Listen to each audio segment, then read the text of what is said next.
The morning dawns, new adventure. So we set sail into the day. We work, create, we pioneer.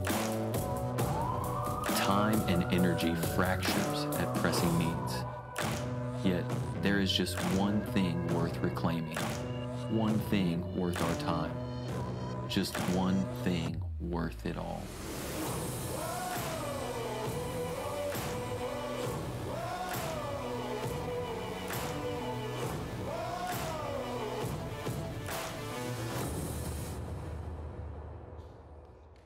All right, what's up, everybody? Man, you guys look amazing. Man, welcome to church today. It's so good to have you guys with us for Father's Day right here at City Hope, and I'm so glad that you guys are with us, and I'm glad that all of our family is with us. We are one church with many locations, and so it's good to have City Hope Mobile with us, City Hope Foley, Bay Minette, and if you don't know, we're in 3 correctional facilities. We have campuses in correctional facilities, so those guys are with us today as well. And I just want to say, especially to those guys, a huge happy Father's Day. Can you guys help me well, or just tell all the men at the correctional facilities a big happy Father's Day from your family, your church family. And then, of course, we've got people watching from all over the world online. So thank you guys for joining us as well. Man, we are so glad that you guys are here. We're in this series, Fight for Family. And so let me just, before I jump into that, let me just real quick just make one statement about dads. Okay, I'll make 2 statements about dads. One, this is the greatest day of the year.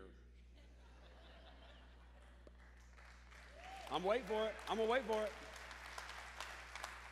I expected like some really strong clapping on that one. Men, I didn't get much of it. But the second statement I'll make is this. I believe that right here, our City Hope family, that we have the absolute greatest collection of great dads anywhere on the planet.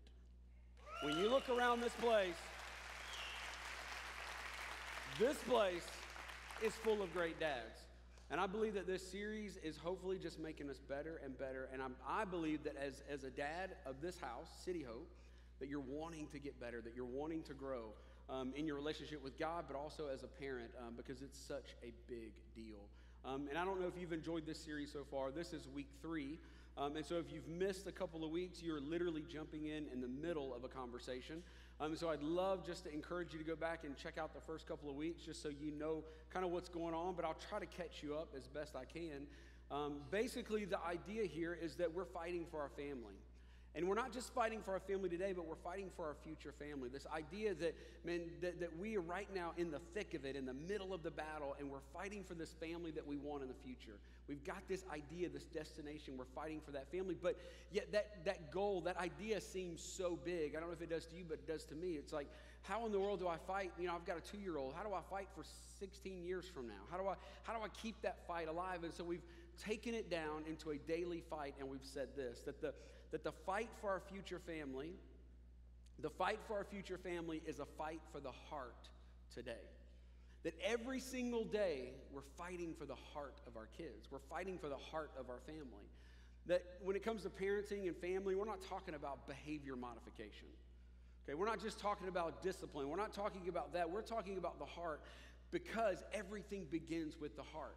Not that you don't discipline, but you begin with the heart. Everything starts there.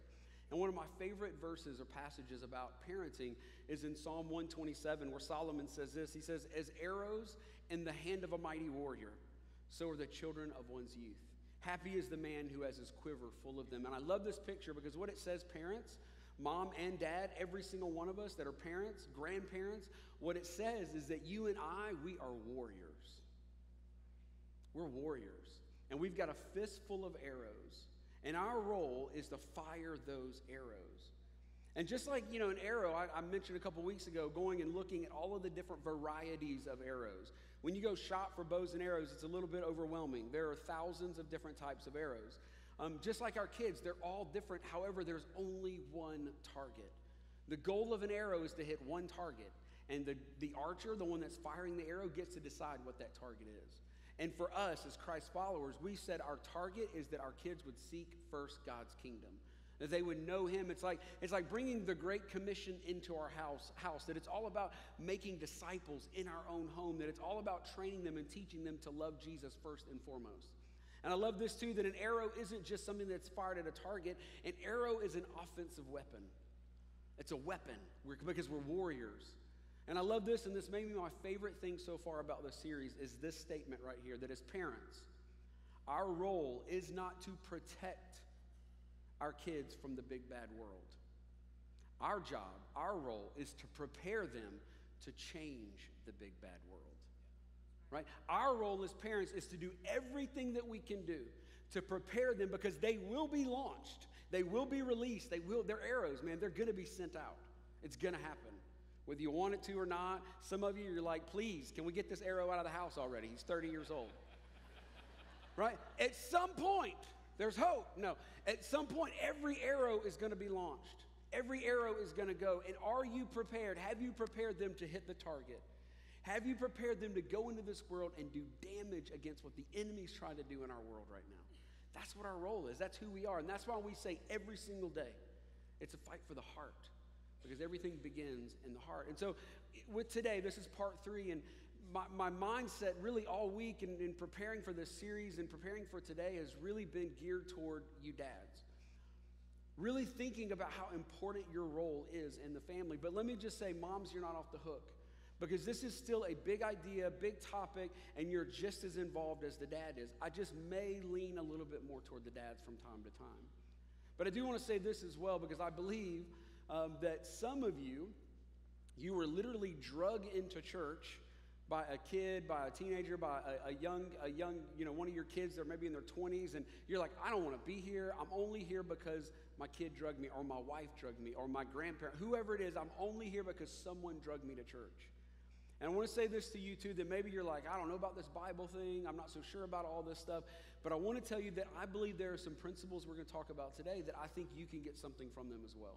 So even if you're like, I don't know about this whole Christ following thing, I'm not so sure about the Bible thing, lean in, because I really believe there's some things that you can learn today as well. Those of us that are Christ followers, I'm asking you to lean in and listen and understand, because I believe that there's something profound that God wants to show you, something simple yet very, very profound today. Here's how we'll start. And this maybe is a little bit different, especially being Father's Day. I don't know, it's a little bit of a weird way to start, but I want to give you a quiz. Okay? I want to give you a little bit of a quiz. It's really, really simple. Yes or no questions, and you do not have to tell the person next to you your answer. Okay? That's the deal. It's just between you and you. Yes or no questions, and you simply are going to ask this based on your experience growing up. When you were a child and you were growing up, 6 questions. Here you go. You ready? All right, the first question is this. When you were a kid, when you were growing up, did you want the kind of life that your parents had? You feel those emotions and those thoughts and those things of being a kid. Do you ever remember going, yeah, that's the life that I want, or that is not the life that I want? Second one is this. Did your parents see life as a trial to be endured or as an adventure to have? When you're a kid and you think about those experiences that you had growing up, maybe as a teenager, what was your view of your parents and life in your home? The third question is this. Did your parents pursue their dreams, or did they just settle? Were there ever moments when you just thought, boy, I really thought Dad was going to do more. I really thought there was more in us than this, but we've just settled. Fourth question. Did you want to have a marriage like your parents someday? Did you ever think, I want that kind of marriage? Ladies, when you were 17, 18, and you're thinking about marriage, and maybe one day, did you ever think that's the one that I want? I want a marriage like that, or was it like, no? Fifth question. Did your parents' worldview, faith, or religion work for them? In other words, did it bring joy to their life? Did it add to their life? Or was it more of a burden? Was it hard? Was it more legalistic? Was it something that did absolutely nothing for them whatsoever? How was that growing up in your home? And the sixth question is this. Did your parents work through their wounds and issues? In other words, did they deal with their interior issues? Did they deal with those wounds and those hurts, or have you spent the last 20 years dealing with their wounds and their hurts? The thing about families and the thing about parenting is that we are always teaching our kids. Like when you grew up, like you learn things from your parents constantly. You learn what not to do and what to do all the time. And they were always or typically unintentional lessons that you were learning. Right? It was these unintentional things that were being taught to you because we were living, or your parents or whoever were living an unintentional life. And I'll say it this way, just so we kind of click with this statement, that you're always teaching your kids, and sometimes you use words. You're always teaching them something, right? You're always instilling, you're always putting something into your kids, even though sometimes you don't even use words. It's just through your actions. And you know this to be true because of those questions I just asked you. You can remember things about your parents and about the way they lived and the way they acted, the way they handled their finances, the way they dealt with conflict within the home that you thought, I'm not going to do that, or I'm going to do that. You were taught something all the way growing up, and right now in your home, you're doing the exact same thing. Through your actions, through your words, you're teaching your kids, you're teaching your family what's good, what's right, what are the right things to do. You know, whenever you were in the hospital room and you were holding that little baby for the very first time, you were excited. Maybe you're a first-time dad. You're excited. This is the first kid, and that little kid, it smells good. It smelled like new car smell. It's like this thing just smells brand new. It's amazing. I mean, even the poop the first couple of days is not even real poop. It's like, this is just so easy. It doesn't stink. Like, it's just amazing. Like, this is awesome. And no dad in the history of dads looks at that baby, or mom, throw you in there too, looks at that baby and says, goo goo gaga, I just can't wait to screw you up, kid. I just can't wait to ruin your life. It's going to be amazing. I just can't wait to do it, right? Nobody does that. It doesn't matter to me how dysfunctional your family was, how dysfunctional. No one looks at that brand new baby as a parent and says, I just want to mess this thing up. However, unintentionally, throughout our entire life, what do? We intentionally lead them in the wrong directions. We teach them the wrong things. They see us living lives that we're unintentionally living, and there are consequences to unintentional lives. They're unintentional consequences. We didn't mean for that to happen, but it happened. Because that's the way that we're living our life. We're always teaching, and sometimes we use words. I love what Robert Fulghum says. He says this: don't worry that your children never listen to you. Worry that they're always watching you. Isn't it true that they never listen to us? Wouldn't it be great if they would just listen to us every now and then? The problem isn't that. The problem is that they're always watching you. They're always seeing every single thing that you do. My youngest, he's 2.5. His name is Max, and he started this new little habit, this new little funny thing that he does.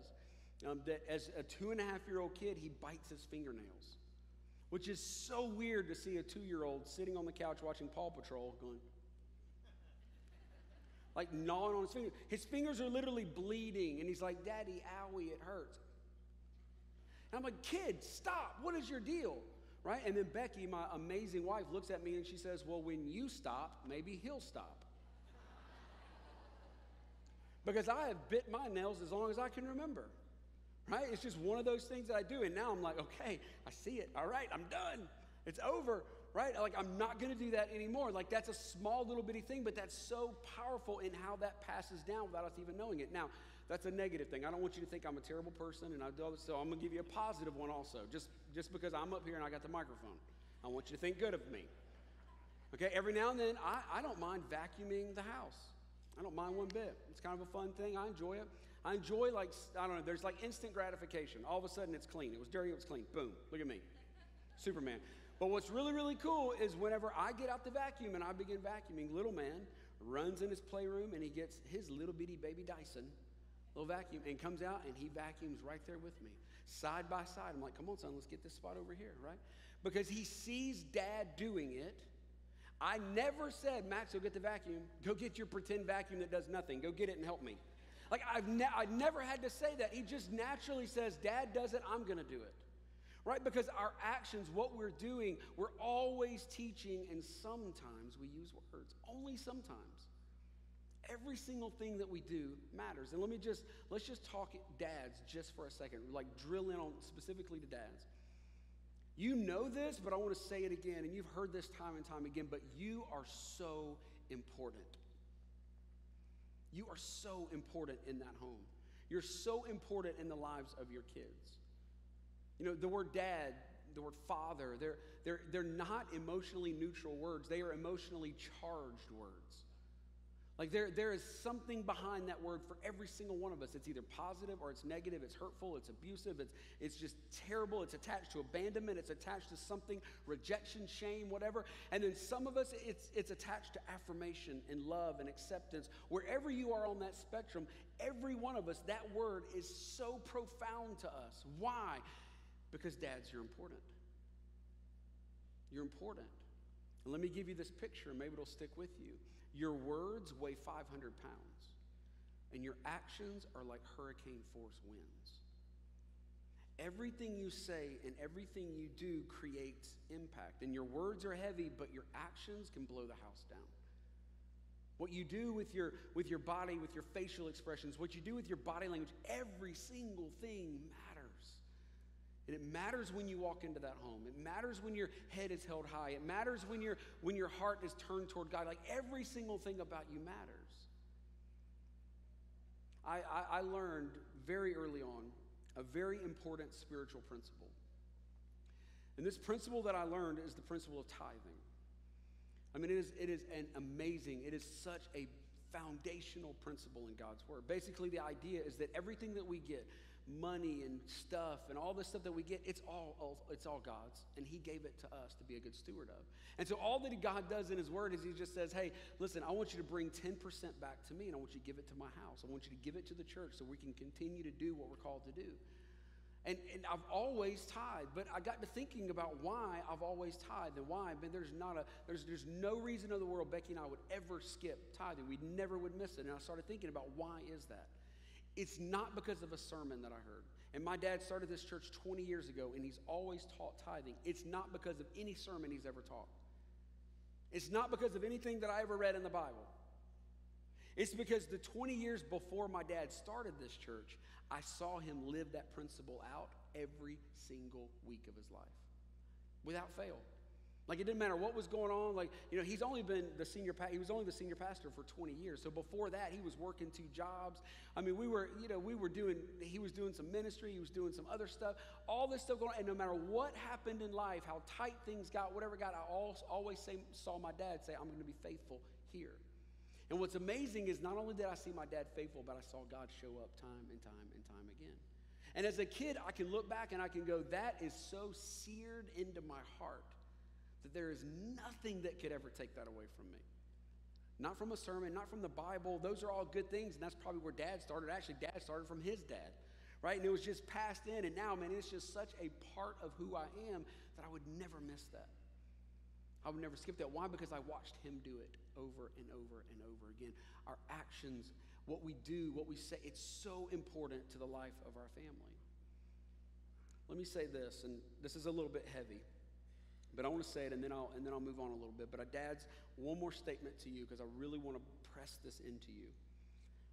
Your child is either going to get the accurate picture of God with ease because of you, or with great difficulty in spite of you.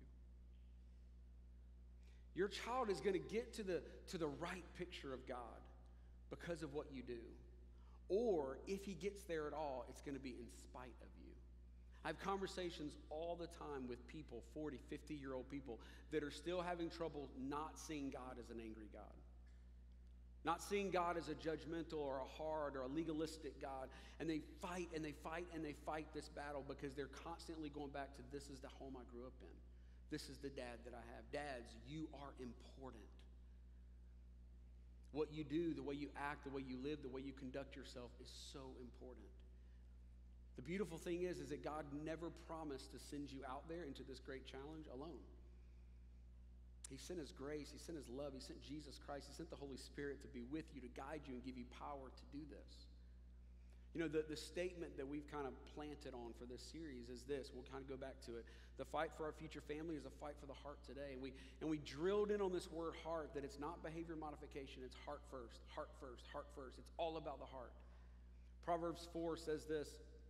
It says, watch over your heart with all diligence, for from it flows the springs of life. This is why we say the heart is what matters. All the behavior ultimately comes from the heart. All the other stuff is going to come from the heart. It's got to start with the heart. That's where it begins. All of our parenting, all of our family, everything starts there. However, I want to take this up just a little bit higher, and I want you to see this a little bit bigger. Here's the statement. Fighting for the heart starts with yours. As a parent, the first heart you've got to fight for is your heart. It's your heart. It starts with you. This whole fight for family starts with you. You know, you can read parenting books all day long, and there's some great ones out there, but a lot of them have to do with what you tell your kids. And these steps to discipline, and these steps to this, and it's all about the kids. But guys, let me tell you a secret. Parenting is not about your kids. Parenting is about you. Because whatever happens in your heart spills out of your heart into your kids. The great fight of parenting begins in your own heart, not in your kids, not in how you discipline. If your heart's not right, then everything you're teaching them, everything you're showing them, everything that you're living isn't accurate. And then you've got actions over here and words over here, and there's this big fuzzy gray area in the middle, and that creates bitterness and frustration and rebellion and anger and all this stuff that ultimately creates an inaccurate view of who God is. It begins with me. It begins with us. It begins with looking inside and going, where is my heart right now? This is what I want for my kid, but I'm way over here. This is the kind of life that I want for them, but I'm way over here in left field. I'm doing my own thing. I'm living my own life, yet I keep telling them to do something different than I'm willing to do myself. It starts with us. Deuteronomy 6, we talked about this the last couple of weeks, but this is kind of one of those foundational parenting verses that we will always come back to when we talk parenting. But it says this in Deuteronomy 6, it says, love the Lord your God with all your heart, with all your soul, and with all your strength. These commandments that I give you today are to be on your hearts. Then he says this, and this is where we really pressed in first week. Impress them on your children. Imprint them, stamp them, like get them into your children. Talk about them when you sit at home, when you walk along the road, when you lie down, when you get up. In other words, this whole life thing, this is a never-ending conversation with your kids. It's just something you're always talking about. You're always doing when you're sitting at a red light, when you're driving down the road, when you're waiting on soccer practice to start, when you're wherever you are, whatever you're doing. It's just this never-ending ebb and flow part of life. In other words, the conversation never ends. And this is the side of parenting that as parents we go, okay, I maybe can grasp that. But we only get to this whenever we listen to the very first verse of this passage. I want to read it in the Message translation. It says this, write these commandments that I've given you today on your hearts. It starts with your love and your strength and your soul and everything you've got going into God. It says, first, write all of this on your hearts, because if you're not living it, if it's not a part of your heart, if it's not a part of your life, then forget it ever getting to them. Because you are unintentionally teaching them things about life if it's not a part of your heart, if it's not in your heart. It starts there. Get them inside of you, and then get them inside your children. Hey, listen, all this stuff, all this love, all this stuff that we want for our kids, first it's in us. Then it gets pushed down to our kids. Then it gets sent into their lives. It starts in your heart, and everything in your heart spills out into your kids. I want to say this, that the best gift that you can give your kid is being fully alive yourself. Is you yourself being what we would call the John 10:10 life. It's this fully alive living where we know Christ, we know God, we know his passion and his love and his affirmation. We know him and we walk in that every single day. The best thing that you can do for your kid is for you yourself to be fully alive. The best gift you can give them, the best lesson you can teach them, the best sermon you can preach to them, that is number one, is you give them a fully alive life. Don't tell them about a fully alive life. Demonstrate it. Show them what it looks like. What it's like to live this way, man, where you are fully engaged and fully in love with God. And you know his heart. And you know his heart for you. As I thought about this, questions came up. As I thought about this idea that it starts with me, it begins here, and if I'm not fully alive, if I'm not embracing calling, if I'm not living this irrational love, if I'm not doing these things, then how in the world can I put them in my kids? And all these questions begin to flood. And a few of those questions I ask myself is this: do they see that I have a faith of my own? When is it? When are the moments that my kids see that I have my own faith? That it's not a church Sunday morning faith. It's not a Facebook faith where I read a quote every now and then and I praise Jesus. It's not just this famous preacher faith, where I'll go watch a little clip or do. It's my own faith. Right? It's in me. It's every day I'm in the Word and I'm seeing God move, and I'm seeing God move in our family, and I'm seeing God move in me. It's my faith. Do they see that in me? Another question I asked myself was this: do they see and experience irrational love from me? Do they experience grace from me, or is it all law? Is it all rules and regulations? Right? Or do they experience the grace that would come from God, the grace that would come from Jesus Christ being a part of my life? Do they experience irrational love when they may not deserve grace, they may not deserve love? Do they get that from me? Another question I asked myself was, do they see me living a disciplined life with clear boundaries? Like, are my kids seeing that? Is my family seeing that I also put up boundaries? I'm not asking them to do something that I don't myself do. That I'm bettering myself, I'm growing, I'm working on the interior things, I'm trying to become a better person, I'm trying to become a better Christian, I'm trying to become a better husband, I'm trying to become a better father, I'm trying to become better in every area of my life. Do they see that in me? Or is it just kid do this, kid do that, or am I doing it? The last question, and then we'll flip to some other questions, is do they see me being used by God? When do your kids see you actually being used by God? And for me personally, I'm not talking about on this platform. I'm talking about when we're out in life and we're doing life together. And is there generosity? Is there love? Is there compassion? Am I doing something to teach them about the heart of God in my actions? These are important questions. Questions that you should ask yourself. And there's 3 more that I want to ask you point blank. And we don't have a ton of time, so I'll keep them quick.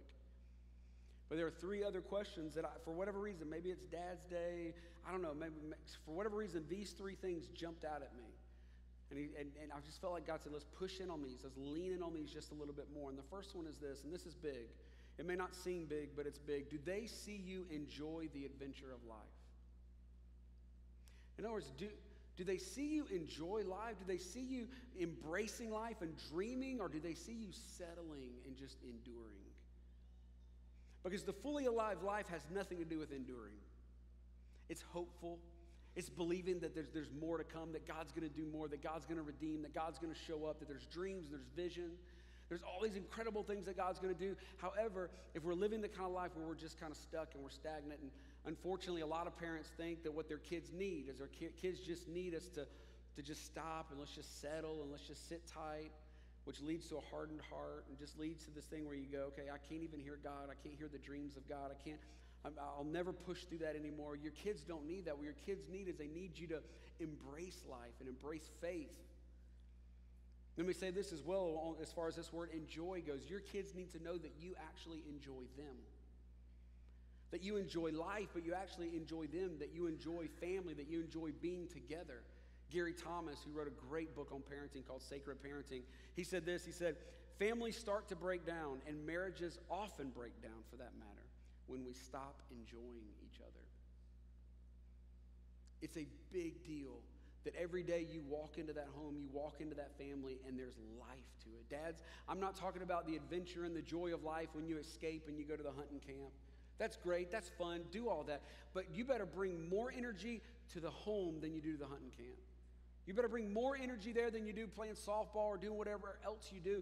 You got to bring energy into that thing that, man, if you're killing it at work and you're just doing all these incredible things, accomplishment, cha-ching, cha-ching, cha-ching, all this amazing stuff happening, and then you walk into the door at home and you've got nothing left,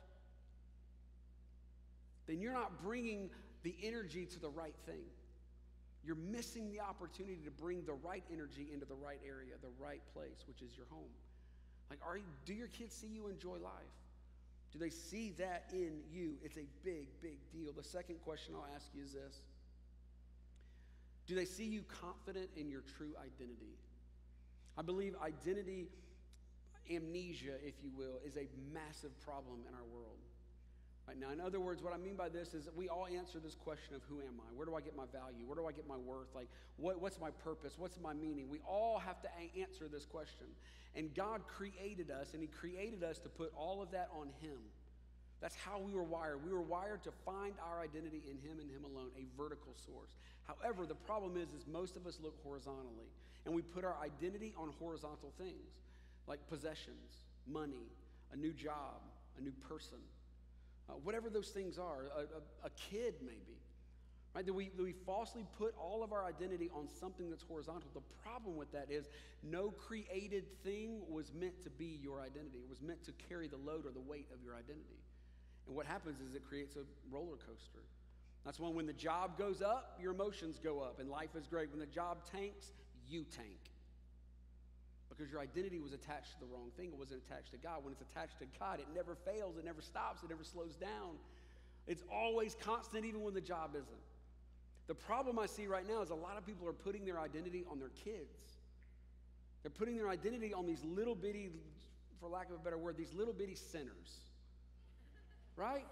Just like every single one of us. They're lost, they're blind, they're just like every single one of us. And yet we're taking our identity and we're putting it on our kids. And number one, kids can't handle that weight, guys. They can't wake up every single day with the weight of your identity on their shoulders. They can't wake up to that. It happens in sports. It happens in all kinds of ways where we put the hope that this kid's going to be more successful than I was. That all of my hope, I'm going to set this kid up to be great. I'm going to set this kid up to do everything. And ultimately, it comes back to being a very selfish thing. But this is what we do. And I'll say this about raising a successful kid. The desire for a successful child is a good thing until it becomes a ruling thing. Until it becomes the main thing. Listen, your identity has to be in Jesus Christ alone. But more importantly than that, your kids have to see and experience that your identity is in Jesus Christ alone. They have to realize that, when Dad had a bad day at work, it didn't ruin our night. Whenever we had a bad season and something went wrong and something happened, it didn't wreck our family. Everything didn't fall apart because something over here fell apart. No, our identity is secure in Jesus Christ. And the third question I'll ask you is this. Do they see you grow? To me, this is one of the most important questions that I could ask you today. When do your kids see you grow? When do they see you? Because change, we know this, change is not an event. It's a process. It's all of our life we're growing and we're learning and we're becoming who God's called us to be. We're stepping closer and closer to Him. When do your kids get a glimpse of your process of change? When do you sit down and you say, listen, this is what God's showing me right now, God's teaching me right now. Here's where I am on my journey, and here's where I'm going. Here's what God's teaching me, taking them age appropriate, of course. But you're telling them, listen, this is what I've been through, and this is where I'm going. In other words, what you're doing is you're keeping communication open. You're keeping lines of communication open, and all along the way, you're coaching, you're teaching, you're discipling your kid, because ultimately, you're on the same journey. You're just a little further down the track than they are. And all along the way from down here, I can speak down here and I can say, hey, here's where I am, here's where you are, let's talk about this process. It creates a never-ending conversation. The thing about conversations is they have to be one-sided. So often, we have one-sided conversations with our kids. Hey, you tell me how you're changing. You tell me what you're doing better and how you're doing better and how much Bible are you reading and how much of this are you doing, instead of us engaging the conversation together and having a conversation about it. Because the goal as that kid gets older and older and older is you want to keep those lines of communication open. Right? When they're 15, 16, 17 years old, it would be amazing if they would keep talking to you, right? If they would open up about their life and what's going on and what's happening. The way you do that is you begin as early as you can opening up about your life. And they see, hey, we're in this same thing together. We're all journeying. Listen, we're all going the same place. Let's learn together. Let's grow together. Let's become who God's called us to be together. It's keeping it open and understanding that we're all learning, we're all growing, we're all developing.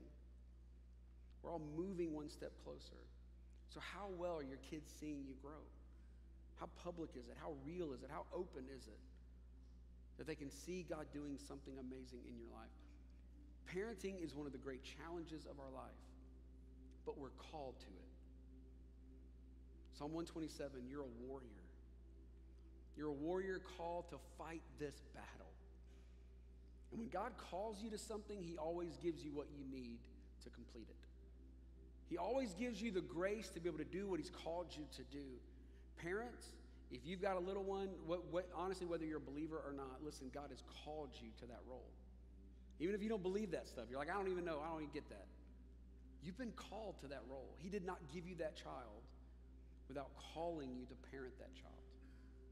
And when he calls you to something, he gives you the grace. When you lean to him and you realize that every single day, he's handing you this daily amount of grace. He's handing you the grace to get through today. And then tomorrow you reach your hand out and you say, God, give me the grace for today.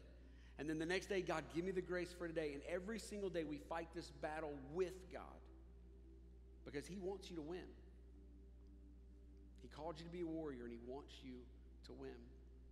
Edna Mode said this. Edna Mode, if you don't know, she's from The Incredibles. It's pretty awesome. She said this in the new Incredibles movies, if you haven't seen it. She said, done properly, parenting is a heroic act. Done properly. Done properly. For you and I, what's truly heroic about parenting is when you and I realize that we're not the true hero. That our role is to point our kids to the true hero. There's only one hero.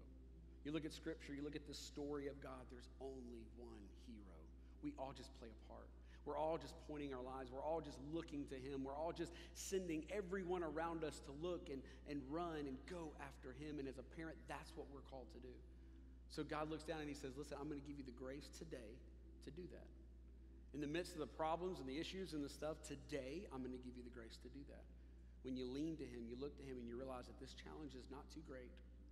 This fight is not too big. This battle is not too big. That with God's grace, every single day, me leaning into him for dependence, we can win this battle. We can win this fight. Here's how we'll end today. I want all the dads, every campus, you guys in the correctional facility, if you're a dad, if you're a stepdad, if you're a foster dad, if you're an adopted dad, if you're a granddad, if you're a great-granddad, if you look like a dad or smell like a dad, I want you to stand up. Come on, everybody, stand up.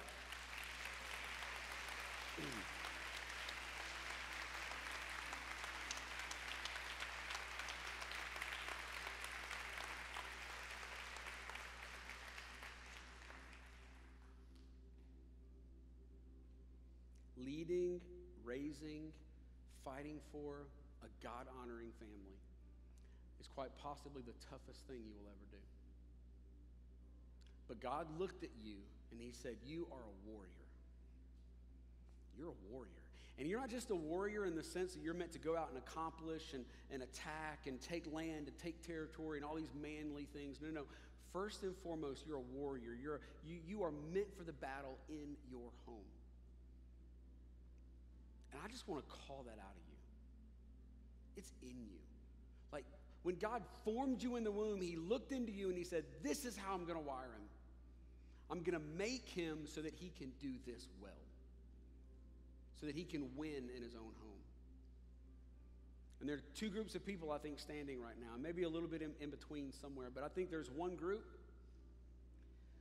that you're locked into this thing, man, and your eyes on the ball, and you're excited, and maybe you're a new dad, maybe you've only the last few years, and you're reading every book you can read, and you're digging into the scriptures, you're eager, and you're excited, and you're passionate about being a parent.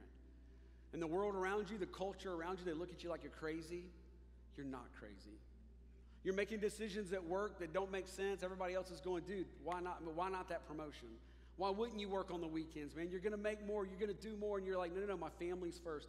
This comes first. That can come later. This comes first. I just want to affirm you, even though everybody around you, the culture, the world around you may think you're crazy, we don't think you're crazy. I affirm what you're doing. I believe, man, it's amazing that you are fighting that battle the way you're fighting it. And then I look around and I know that there are some dads standing right now, that you're struggling on the inside.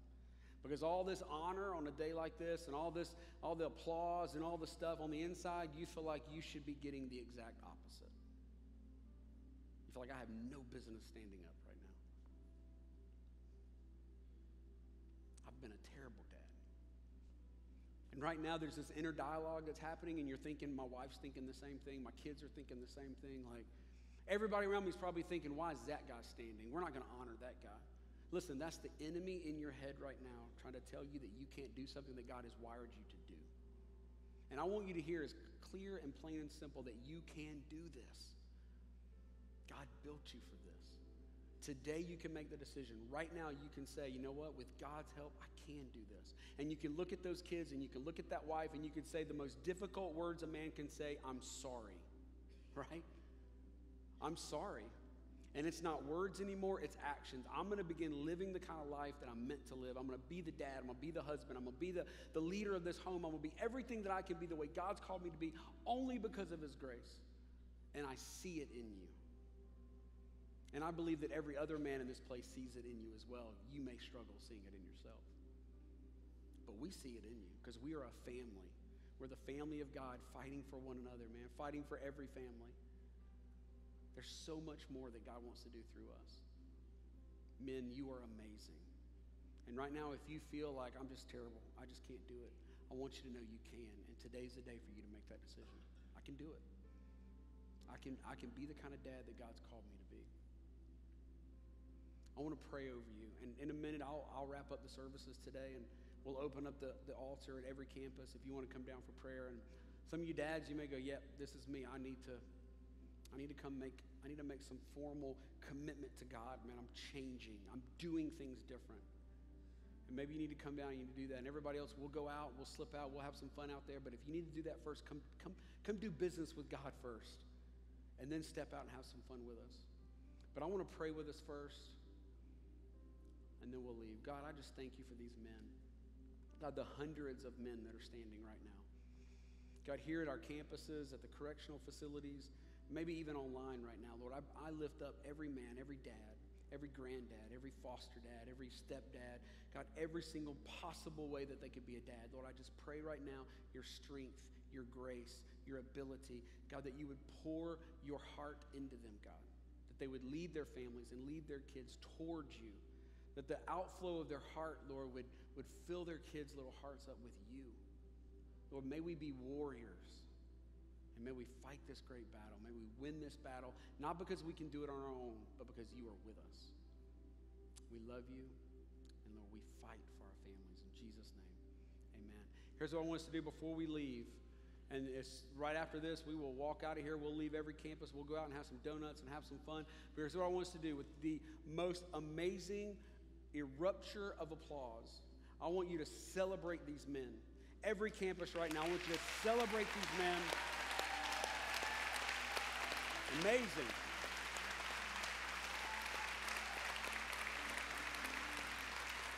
Hey, that's not big enough. Come on. That's not big enough. Come on.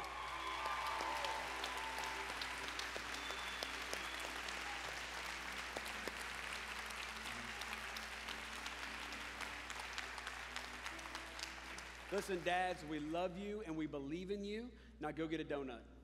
See ya.